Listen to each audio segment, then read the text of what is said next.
तो complicated thinking का जो केंद्र है, उस केंद्र पे एक बहुत बड़ा यंत्र लगा हुआ है, जिस यंत्र का नाम है पिट्यूटरी ग्लैंड। योग की भाषा में उसे रुद्र ग्रंथि कहते हैं। पिट्यूटरी एक ग्लैंड है बॉडी में, आप लोग पढ़ते होंगे ह्यूमन बॉडी पार्ट, उनमें पढ़ाया जाता होगा। यह हमारे शरीर के भीतर एक ग्रंथि होती है, जो ठीक ये दोनों आंखों के बीच में नाक का जो ऊपरी हिस्सा है, जहां पे बिंदी लगाते हैं, उसके ठीक भीतर 1.5 इंच भीतर होती है मस्तिष्क के वह ग्रंथि पिट्यूटरी शरीर के अन्य भी जितने इंडोक्राइनिक सिस्टम है, इंडोक्राइनिक ग्लैंड्स हैं, उनको नियंत्रित करती है, उनको सूचना देकर उनसे कार्य कराती है। शरीर में बहुत से ग्लैंड हैं, pancreas, thymus, thyroid, parathyroid, adrenal, ऐसे बहुत सी ग्रंथियां हैं। उन सबको नियंत्रित करती है, कंट्रोल करती है, उन्हें व्यवस्थित कार्य करने के लिए सूचना देती है पिट्यूटरी ग्लैंड, और वह ठीक बिंदी वाले स्थान के भीतर 1.5 इंच भीतर होता है। यह भ्रामरी प्राणायाम सबसे पहले उसे ठीक करता है, उसे संतुलित करता है, उसे स्वस्थ करता है और उसका विकास करता है। यदि वह स्वस्थ और ठीक होने लगी तो शरीर के जितने भी इंडोक्राइनिक सिस्टम है, अंतःस्रावी ग्रंथि तंत्र हैं, उनसे ठीक ठीक सिक्रिएशन होगा, उनमें से रस निकलेगा ठीक ठीक, जो शरीर के स्वास्थ्य के लिए अति आवश्यक है।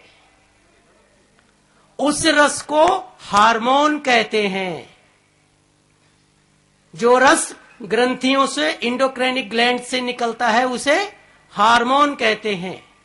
वह हार्मोन यदि बैलेंस में है तो शरीर स्वस्थ रहता है, और हार्मोन कम हो जाता है या अधिक होने लगता है तो स्वास्थ्य बिगड़ जाता है। उसे रोगी और दर्दी कहते हैं, जिसका ऐसा हो जाता है। तो इसलिए उसको ठीक करने के लिए भ्रामरी प्राणायाम का अभ्यास करेंगे। और दूसरा लाभ भी मैंने बताया आपको कि भ्रामरी प्राणायाम मस्तिष्क की कोशिकाओं को खोल देता है। आपको पता है आप अपने मस्तिष्क का कितना उपयोग करते हैं? केवल 1% से लेकर 7% तक उपयोग करने वाले लोग, जो 7% उपयोग करते हैं, वो साइंटिस्ट हो जाते हैं, वैज्ञानिक हो जाते हैं। 7% तक उपयोग करने वाले साइंटिस्ट हो जाते हैं लोग। और सारे मस्तिष्क का जो हिस्सा सोया हुआ है, उसका क्या काम, उसका किसी को कुछ पता ही नहीं।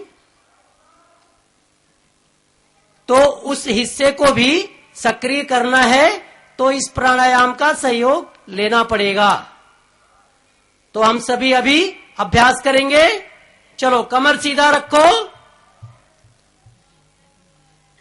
उन सभी अंतःस्रावी तंत्र को व्यवस्थित करने के लिए भ्रामरी प्राणायाम का सहयोग लेंगे। भ्रामरी प्राणायाम का सभी लोग अभ्यास करेंगे। कमर सीधा, श्वास भीतर भरेंगे, आंख को हल्का सा बंद करेंगे और हाथ की ये दोनों उंगली कान बंद करेगी। भौरे की तरह तीव्र गति से गुंजार करेंगे और फिर श्वास भरेंगे, फिर करेंगे, बार बार ऐसा करते रहेंगे। कुरु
विश्राम, सामान्य स्थिति में लौटेंगे।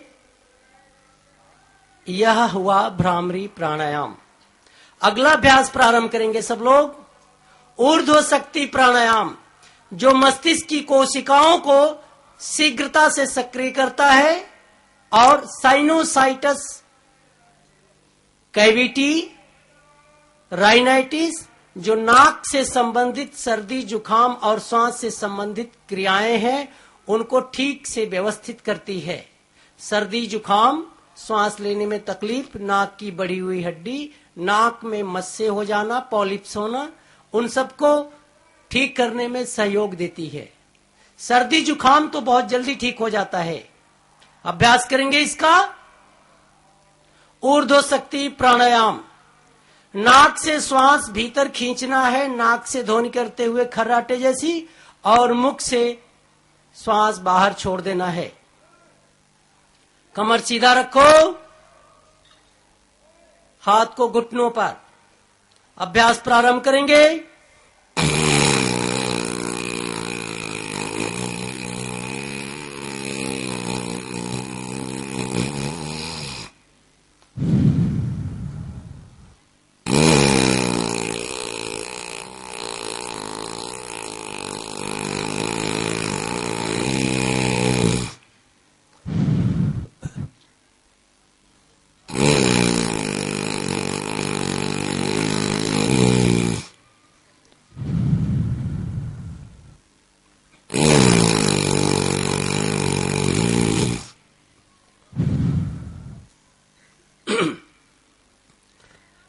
अभी भी जो लोग लंबा नहीं कर पा रहे हैं, इसे छोटे छोटे हिस्सों में करें।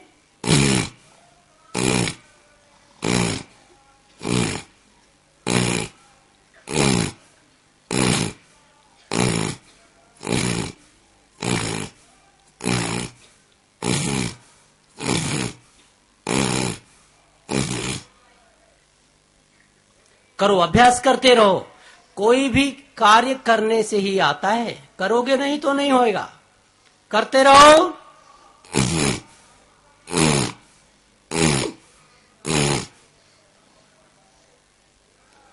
ओम शांति।